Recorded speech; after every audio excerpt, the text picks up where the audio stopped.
Today we're going to be looking at a Savage Arms Model 30L 12 gauge left hand shotgun pump action. So Savage came out with the Model 30 in 1958 and they remained in production up through about 1975. A lot of models kind of came and went back then that were one-year wonders. In the mid-70s, so it's kind of hard to know.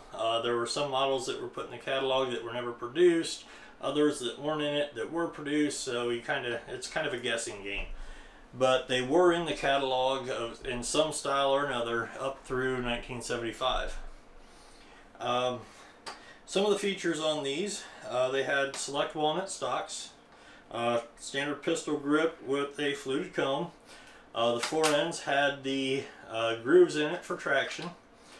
All of the Model 30s came standard with a vent rib barrel. The right hand models were offered in 12, 20, 16, and 410 gauge with barrels ranging from 26 up to 32 inches. The left hand models, which became available in 1960, were only offered in 12 gauge, and you could have either a 28 or 30 inch barrel. This model actually has the second bead, the mid bead on it, which is a little unusual. That wasn't ever shown in the catalogs for a lefty, so I don't know if it was added after the fact or it was a special order from the factory or what the deal was, but it is a nice small dot. A lot of times they put a back dot on and it's too big, it blocks out the front bead, and this one does not. It's nice and small, lets you stack them very nicely. Has a little bit of engraving on the sides of the receiver. Basically it's a grouse busting up out of a bush. Nice and simple, nothing fancy. The trigger and safety are both gold plated. And let's see what else. This one has a 30-inch barrel, fixed full choke, 2 3/4 inch only chamber. This is not something that you will put steel shot through, even if it was a modified or improved choke. These barrels just weren't made for steel. Plastic butt plate on them, so it does kick a good bit. The weight on this is 6 3/4 pounds, and the overall length with the 30-inch barrel is just under 50 inches. One interesting fact about these guns, the Model 30 was the very first ever pump action shotgun designed specifically for a left-handed shooter. Up until this came out, most left-handed shooters either shot right-handed guns or they got a Ithaca Model 37 and put the optional left-hand safety in it. The Ithacas with the bottom eject, they were very left-hand friendly, but this was the first one that actually had the ejection port on the left side, the slide to release on the left side, and had a proper left-hand safety from the factory. But overall, very nice gun. This one here I picked up at the gun show for $150 about 10 years ago. I had no need for it. I had no reason to buy it other than it was a left-hand 12 gauge and I wanted a left-hand 12 gauge and it was cheap.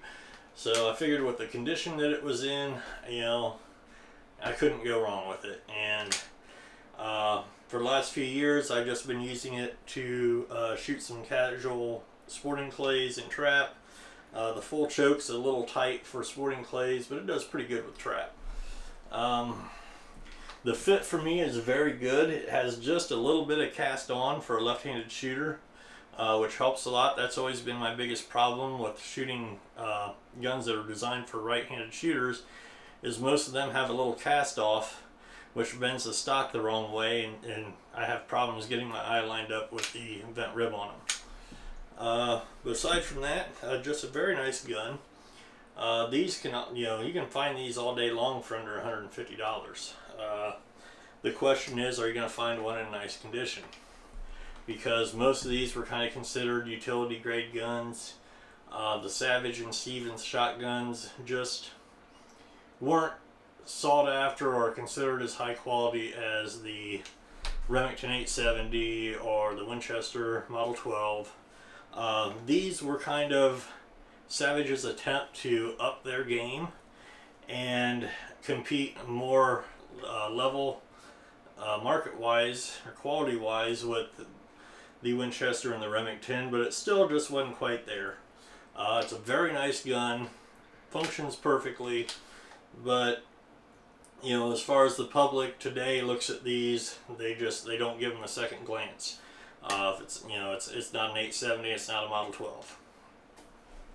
So you can usually find these fairly cheap.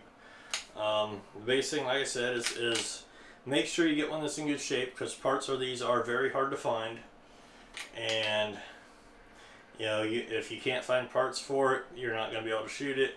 It's just going to sit and get a waste. And it's a shame, because these guns in nice condition like this one have a lot of hunting left in them. So that's it for today for the Savage Model 30. Have a good one.